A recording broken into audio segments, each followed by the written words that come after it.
Continuamos en Tu Voz al Mediodía. Somos tú.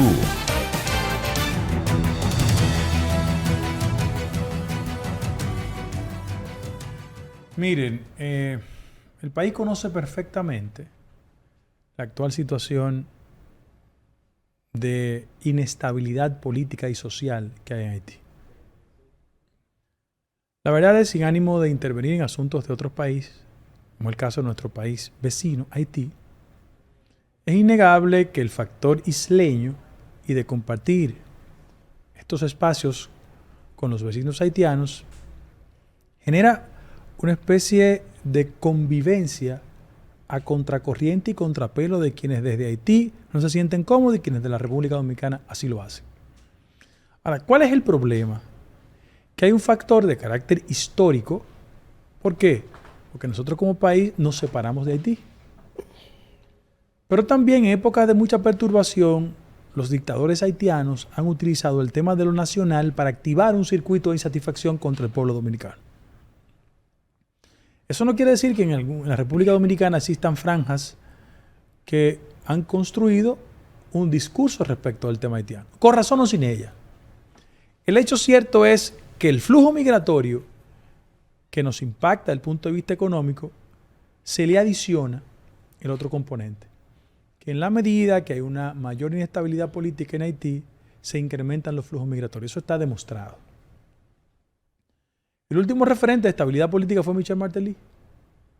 Hay que decirlo. Porque Haití vive una especie de arritmia histórica.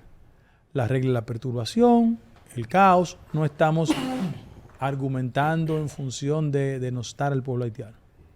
Lo que estamos diciendo es que hay una triste realidad, donde sus élites políticas se han dedicado más a saquear el escaso patrimonio público y no a construir un modelo de sociedad con un nivel de estabilidad. Políticamente en Haití, el líder político que tiene mayor control de sus huestes, pero tiene un impedimento no constitucional, sino de orden práctico, se llama Jean-Bertrand Aristide. Y la otra opción es Michel Martelly, que es el político que en la actualidad goza de mayor simpatías en Haití, hay que decirlo. Porque el otro, René Preval García, era una especie de continuidad de Aristide y murió.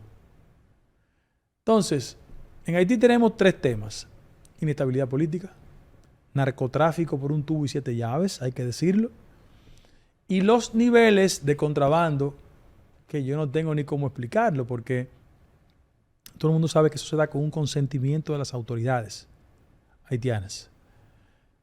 Y frente a eso, el gobierno dominicano ha tomado una actitud correcta, una actitud preventiva. Y lo quiero decir, el hecho de que el Ministerio de Defensa haya desplegado allá tropas del Ejército Nacional me da mucha confianza. Sobre todas las cosas por quien es el jefe del ejército, Luis Ernesto Floriano. Mayor general, un académico, Sí. de los pocos altos oficiales en la historia de este país que ha sido profesor del Centro de Estudios Militares en Washington, porque tuvo un tiempo como agregado. Estaba en desgracia y lo mandaron para allá, porque todo el mundo sabe que él es una persona que tiene una histórica afinidad de este lado. Eso lo sabe todo el mundo. Ahí sí no hay jugada ni nada. Ese es un hombre que tiene un nivel de lealtad de este lado. Y él tiene el conocimiento de la frontera, pero sobre todas las cosas, la conciencia institucional de saber cuán importante es preservar, es sellar esa parte. Que hay ingresos por Dajabón, por Pedernales y por todos los sitios. Entonces, reitero, a esa situación, un funcionario de importancia, que es el canciller haitiano, le introduce un componente de gasolina a la actual situación. Frente a la advertencia del primer mandatario de la nación en lo concerniente a las perturbaciones por las bandas criminales que controlan la situación haitiana, porque el punto de partida de todo esto es que hay 17 misioneros de nacionalidad norteamericana que están secuestrados porque hay bandas criminales que han sustituido el rol del Estado. Porque un Estado destartalado, como el haitiano, no posee control sobre sus instituciones represivas. Y las bandas criminales actúan en connivencia o en desafío de ese referente escaso de autoridad que hay en Haití. Y el Departamento de Estado ha apostado su gente allá. Hay oficiales Delta, hay oficiales Delta instalados ya en la frontera porque ellos no van a permitir, primero, los montos de negociación que se están planteando. Porque hay montos de negociación. Rescate, están pidiendo rescate. Sí. Bueno, pero yo creo que el rescate es un concepto como muy decente para calificar a bandas criminales que se dedican a eso. Que han secuestrado dominicanos también, hay que decirlo. Sí. Esa es una industria que hay allá. 237 secuestros el mes pasado. El mes pasado. 237. Entonces, frente a ese acontecimiento, tanto los Estados Unidos tienen el legítimo derecho de garantizarle la vida a sus ciudadanos. Pero en ese mismo orden, también la República Dominicana tiene que asumir el control preventivo de la frontera. Y esto no es para colocarse en ningún punto del radicalismo concerniente a los temas que históricamente han caracterizado la confrontación Haití-República Dominicana, República Dominicana-Haití. Pero por el amor de Dios, la República Dominicana no puede cargar con la situación primero económica de Haití, ¿verdad? Porque nuestras finanzas públicas no pueden ser exquilmadas por la realidad haitiana, que van desde temas sanitarios tan sensibles como las parturientas hasta otros aspectos. Pero tampoco podemos estar a merced de que una intranquilidad ya genere una ola de desplazamiento masivo de haitianos hacia la República Dominicana. Hasta en México, bueno, Fabricio chileno por mosquitero, en Chile, en Estados Unidos hay una actitud clara de definición de los marcos migratorios. No estamos diciendo que hay que sacarlos a todos. No estamos diciendo eso. Que el Estado dominicano tiene la responsabilidad de colocar control financiero. Uno, porque no podemos nuestras finanzas estar a expensas de la situación de haitiana. Pero en segundo lugar, también un control militar y policial en esa parte de la frontera. ¿Por qué? Porque muchos ciudadanos haitianos que cometen actos delictivos, ¿para dónde vienen? Para República Dominicana. Miren, inclusive lo voy a dar como un dato, no se sientan mal por lo que voy a decir. Yo hice una conversación con un técnico informático. Y me estaba diciendo que una de las grandes preocupaciones que tienen el establecimiento en las fronteras, pero fundamentalmente en la frontera de Haití, es que tanto las huellas dactilares como los fenotipos, primero las huellas dactilares se están falsificando, se operan, para que lo sepan. Y que con el caso haitiano pasa como el de los chinos, que hay un fenotipo de chino y de haitiano que en muchas ocasiones ellos se entregan entre sí la documentación y pueden burlar fácilmente todo se parece a las autoridades. Y no Reitero, no estamos diciendo nada discriminatorio. Pero no hay elemento biométrico ahí de seguridad. Sí, lo que pasa es que están en fase de de instalar los biométricos. Mientras eso llega, pasa lo otro. Y por eso ustedes han visto muchos delincuentes haitianos que están viviendo en República Dominicana como Pedro por su casa. O sea, frente a eso, creo que es decente cerrar filas para que las cosas funcionen correctamente en esa parte de la frontera.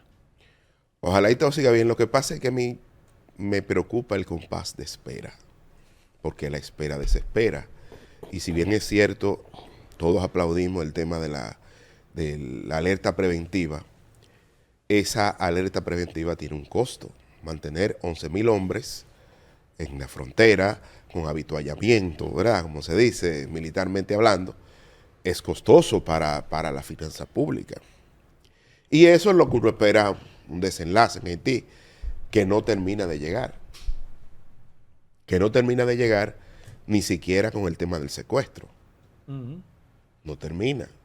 Desde el magnicidio hasta hoy, como que hay un compás de espera. Y eso se ha dejado a la suerte de Dios. Y nosotros que somos los vecinos, que somos los dolientes, tenemos que estar ahí, ojo avisor.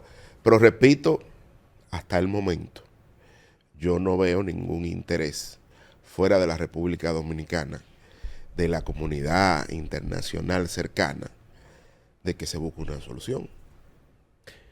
Mira, hace mucho tiempo que he dicho que el problema del pobre pueblo haitiano es su clase política. La clase política ha decidido que Haití vaya por el peor camino. Y cada vez que hay algún tipo de luz para que pueda regularse la situación al menos, viene una parte de la clase política y vuelve y daña otra vez el sancocho. Hoy yo vi a la ex primera dama, Michelle Bennett, la ex esposa de Jean-Claude Duvalier, llamar la atención al actual canciller, que era el primer ministro. Hay una parte de la clase haitiana, de la clase política haitiana, que destila un odio que no permite que haya ningún tipo de ayuda. El presidente de la República Dominicana ayer llamaba la atención a la comunidad internacional por la violencia desbordada que hay en Haití. 5 bandas controlan la capital, matan, secuestran, violan, roban, controlan hasta el combustible. Eso no es ni país ni es nada. El presidente hace un llamado porque ciertamente las cosas podrían salirse de control hasta para nuestro territorio, por eso está el ejército allí. Y lo primero que dice el ex primer ministro, actual canciller, que aparentemente es una exageración del presidente, porque así mismo han dicho de las calles de Santo Domingo. O sea que nosotros tenemos también una delincuencia desbordada.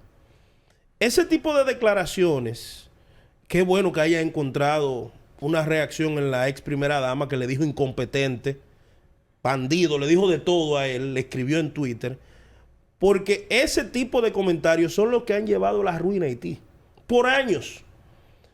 Judé Celestín, que era el candidato presidencial, con toda la posibilidad, debo decirla, en una ocasión unos amigos estaban haciendo algún tipo de relación para que él viniera a República Dominicana y conversara con los haitianos que hay aquí. Y la declaración de ese señor, y Omniel fue testigo de eso, era que él no pisaba tierra dominicana. Yo no piso tierra dominicana. Oigan la actitud de un candidato presidencial con toda la posibilidad de ganar.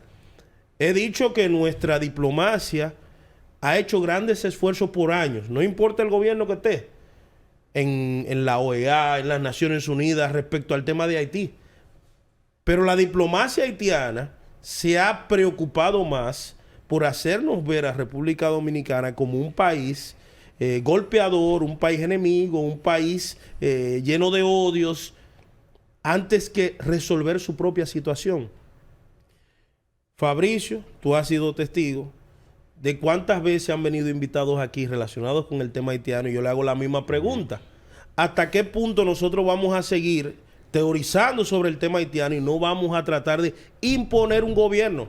La comunidad internacional tiene que imponerle un gobierno a Haití, sea con Martelly, con el que ellos quieran, pero hay que hacerlo. Lo que pasa es que tú dices, a la comunidad internacional no le gustan los pobres y los negros. Bueno, pero lo estoy diciendo, eso. Guido, porque ahora mismo en el mundo hay un serio problema con las migraciones. El tema migratorio ha pasado a ser de un tema de quinta a un tema de primer nivel. Y lo estamos viviendo en la región. Sí, pero podemos hacer materia de debate el próximo bloque ese tema. Pero los flujos migratorios de Haití hacia la República Dominicana, si bien es cierto, tienen el factor económico, el primer eslabón para llegar. Cuando desde Europa o Estados Unidos se ve la realidad de ese flujo migratorio de Haití a República Dominicana, lo abordan de otra perspectiva. Claro. Es que las economías nuestras no están en capacidad de subsidiar el drama migratorio. Pero aquí es Porque en Estados Unidos, bueno, vamos a decirlo muy bien. En Estados Unidos, y podemos abrir un debate para el próximo bloque, en Estados Unidos tienen una concepción, sobre todo los demócratas, y yo tengo, evidentemente, mayor afinidad con el Partido Demócrata que con los republicanos. Hay una concepción sobre el tema haitiano, sobre la base, ¿sabe de qué? De un dolor histórico y de una deuda, porque es el país más pobre del hemisferio. Y sobre ese criterio, la comunidad internacional aborda el tema sobre el concepto de que República Dominicana tiene que cargar con esa realidad. Claro, y es injusto, totalmente injusto. Sobre todo el ala demócrata. Históricamente los demócratas han mostrado un desconocimiento tremendo del tema haitiano. No, es que tienen una concesión desde el Departamento de Estado. ¿Tú sabes por qué? Porque ellos asocian el drama haitiano al tema que sí le compete a ellos, que es respecto a las prácticas discriminatorias de minorías internas en los Estados Unidos. Son dos visiones totalmente diferentes. Primero, por un factor histórico, ¿verdad? Pero en segundo lugar, en Estados Unidos, quizás consciente con esa deuda histórica con las minorías, se legisló para compensar ese daño. Pero mira, el tema haitiano, te digo, el tema migratorio. Hay un serio problema en Sudamérica con el tema de la migración venezolana. Todavía los países, y esos son... ¿Cuál es el factor? Esos son blancos y hablan español. Sí. Para que ustedes vean Esos son los migrantes buenos, entre comillas. No, pero no ha habido forma de hacer cuotas, porque el presidente colombiano ha llamado a los otros de la región, ok, aquí hay un tema, vamos a establecer cuotas. No, por cuotas países. no, pero lo que han hecho han establecido mecanismos migratorios privilegiados y preferenciales. Claro. En el caso de República Dominicana lo hicieron, en el caso de Colombia también. Lo que pasa es que en Colombia, Fabricio, hay 2.2, lo que ellos proyectan para diciembre es 2.2 millones de ciudadanos venezolanos. Pero Pidiendo en las calles. Pero eso es increíble. Pero eso es lo que quiero Eso decir. es una presión que el grosera. tema migratorio es un tema, yo lo estoy viendo de este lado, pero en Europa es un tema potente también, que tenemos que abordar en la OEA, en los espacios Internacionales. de este hemisferio, ver cómo se enfrentan los conflictos migratorios, porque lo hemos tenido siempre. Ok, vamos a una pausa y cuando regresemos seguimos con el tema migratorio, porque hay que tener mucho cuidado entre la necesidad de un Estado que regule y las iras Claro. de carácter racial que se pueden desprender de eso. Vamos a una pausa y volvemos.